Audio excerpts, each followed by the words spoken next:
সর্বশেষ যে লোকটা জান্নাত যাবে তাকে আল্লাহ তাআলা জাহান্নামের আগুনে পোড়াতে পোড়াতে ছাই বানিয়ে ফেলবে। আল্লাহ বলবেন, জিব্রাইল যাও একটু দেখো, একটা মাত্র সেজদা দিয়েছে আমাকে, এরকম কাউরে পাওয়া যায় কিনা, বাটি চালান দিয়ে দেখো পাওয়া যায় কিনা। খুঁজে খুঁজে একজনকে পাবে, সামান্য ইমানের ছিটে ফোঁটা তার অন্তরে ছিল। আল্লাহ বলবেন, যেহেতু ছিটে ফোঁটা আছে, অনেক মায়ের খাইছে, ওকে বের করে জাহান্নাম থেকে বের করে একটা নির্ধারিত দূরত্বে রেখে দাও। রেখে দেয়া হবে, কিন্তু জাহান্নামের আগুনের লেলিহান শিখাতে তার গা ঝলসে যাবে। সে আল্লাহর ডেকে বলবে, মাবুদ তোমার কাছে আমি কিছু চাই না, জাহান্নাম থেকে তুমি আমাকে বের করেছো, জীবন নদীর পানি তুমি আমার গায়ের মধ্যে ঢেলে দিয়েছো, আমি আবার সজীবতা ফিরে পেয়েছি। আমি তোমার কাছে জান্নাত চাই না, শুধু নিরাপদ একটা দূরত্বে আমাকে রেখে আসো, যাতে জাহান্নামের আগুন আমারে কষ্ট দিতে না পারে। আল্লাহ, আমি কিন্তু তোমার কাছে জান্নাত চাই না। কি চাই না? জান্নাত চাই না, কিন্তু জাহান্নামের আগুন আমারে কষ্ট দিচ্ছে, এতটা দূরত্বে রাখো যাতে জাহান্নামের আগুন আমার গায়ে না লাগে। আল্লাহ বললেন, ওকে রাখবো, কিন্তু আমার সাথে একটা কন্ট্রাক্টে যেতে হবে, যে এটা তোমাকে দিলে তুমি আর নতুন করে কিছু চাবা না। সে বলবে, আমি রাজি। কন্ট্রাক্ট হয়ে যাবে। আল্লাহ জিব্রাইলরে বলবেন, যাও এমন দূরত্বে রাখো যাতে জাহান্নামের আগুন ওরে কষ্ট না দেয়। রেখে আসা হবে। অনেক দিন সে ওখানে আনন্দে থাকবে, আল্লাহ শুকরিয়া করবে। সে মনে মনে বলবে, বেঁচে গিয়েছি, আমি বেঁচে গিয়েছি, জীবনে আর কিছু চাই না, জাহান্নাম থেকে আমি বেঁচে গিয়েছি। অনেকদিন থাকার পরে মনে মনে ভাববে, বাইসা তো গেছি, কিন্তু নতুন করে একটু ট্রাই করে দেখি, জাহান্নামের সৌন্দর্যের দৃশ্য একটু চোখ দিয়ে অবলোকন করা যায় কিনা। সে আল্লাহরে ডেকে বলবে, আল্লাহ ইনদি সুআল, আমার একটা ফরিয়াদ আছে। কি ফরিয়াদ? আল্লাহ আগেই বলে রাখি, আমি কিন্তু জান্নাতে যেতে চাই না। আল্লাহ বলবেন, কি চাও? সে বলবে, আল্লাহ তোমার জান্নাতটা তুমি কত সুন্দর করে বানিয়েছো, আমি একটা নজর শুধু দেখতে চাই। জান্নাতের দরজার সামনে নিয়ে যদি আমারে বসিয়ে রাখো, দ্যাটস ইনাফ, আর কিছু চাই না। আল্লাহ বললেন, তুই না ওয়াদা করেছিস, তুই না চুক্তি করেছিস। সে বলবে, আল্লাহ আমারে হতভাগা বানাইয়া তোমার কি লাভ? সুবহানাল্লাহ পড়েন। আমারে তুমি হতভাগা বানিও না। আল্লাহ বলে, ঠিক আছে, আবার সিগনেচার কর, যে জান্নাতের দরজার সামনে বসিয়ে দিলে আর কিছু চাবি না। সে সিগনেচার করে বলে, আমি চাবো না।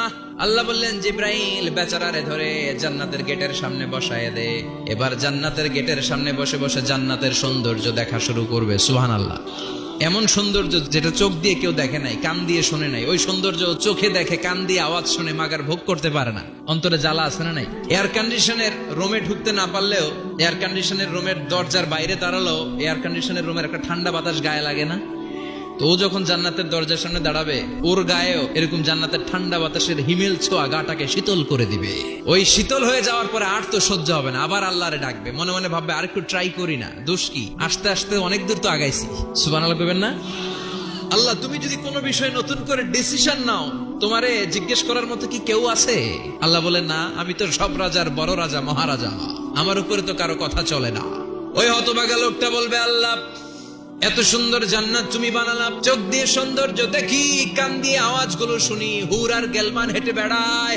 এত সুন্দর জান্নাত চোখ দিয়ে দেখি, ঢুকতে পারি না, আমারে কষ্ট দিয়ে তোমার কি লাভ? ও আল্লাহ, আমারে তুমি মাফ করে দাও, জান্নাতের চিপার মধ্যে এক কর্নারে তুমি একটু আমারে জায়গা করে দাও।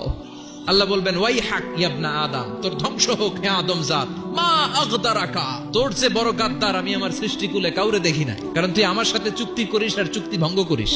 আল্লাহর রহমতের দরিয়ায় তখন জোশ খেলে যাবে। ওর আকুতি মিনতি চাহনি আল্লাহর রহমতের দরিয়ার মধ্যে জোশ লাগিয়ে দিবে। আল্লাহর দয়া হয়ে যাবে, মায়া হয়ে যাবে। আল্লাহ বলবেন, ঠিক আছে, জান্নাতে যা। লোকটা এবার এক দৌড়ে জান্নাতের ভিতরে ঢুকে যাবে। লোকটার দৌড় দেখে আবার লোকটারে আল্লাহ ডেকে বলবে, একটু দাঁড়া, একটু দাঁড়া, জান্নাত তো দিছি, তো দৌড় দিলি কেন? সুবহানাল্লাহ কইবেন না? লোকটি বলবে, আল্লাহ প্ল্যান তো আমি কম করি নাই, এত চেষ্টার ফলে আমি আসতে পারছি, আবার যদি তুমি বাইর করে দাও, এই জন্য এক দৌড়ে এমন চিপার মধ্যে লুকামো যাতে তুমি আমার না দেখো। আবার আল্লাহর রহমতের দরিয়ায় জোশ খেলে যাবে। আল্লাহ কাছে ডাকবে, কাছে আয়, ও গোলাম তোর কি মনে চায় আমারে বল, আজকে তুই চাইতে থাক, আমি দিতে দিতে তোর মনের সব আশা পূরণ করে দেব। লোকটা খুশি হয়ে বলবে, আল্লাহ আমারে এটা দাও, বাড়ি দাও, গাড়ি দাও, নারী দাও, এটা দাও, ওটা দাও, একের পর এক চাইতে থাকবে। আল্লাহ সব তারে দিতে থাকবে। চাইতে চাইতে লোকটার সব চাওয়া যখন শেষ, সে বলবে, আল্লাহ আর আমার চাওয়ার কিছু নাই। আল্লাহ বলেন, নো, এত তাড়াতাড়ি যে তুমি খেলা শেষ করতে পারবা না মনু, আমার সাথে তোমার এই খেলা আরো লম্বা সময় চলতে হবে, তোমার অনেক কিছু চাইতে হবে। তুই আজকে চাইতে চাইতে তোর সব চাও আমার কাছে বলবি, আর আমি দিতে দিতে তোর জীবন ধন্য করে দেব। সে আবার চাইতে শুরু করবে, আল্লাহ এটা দাও, ওটা দাও, ওটা দাও। আল্লাহ দিতে দিতে সব দিবে। এরপরে বলবে, আল্লাহ মাফও চাই, দোয়াও চাই।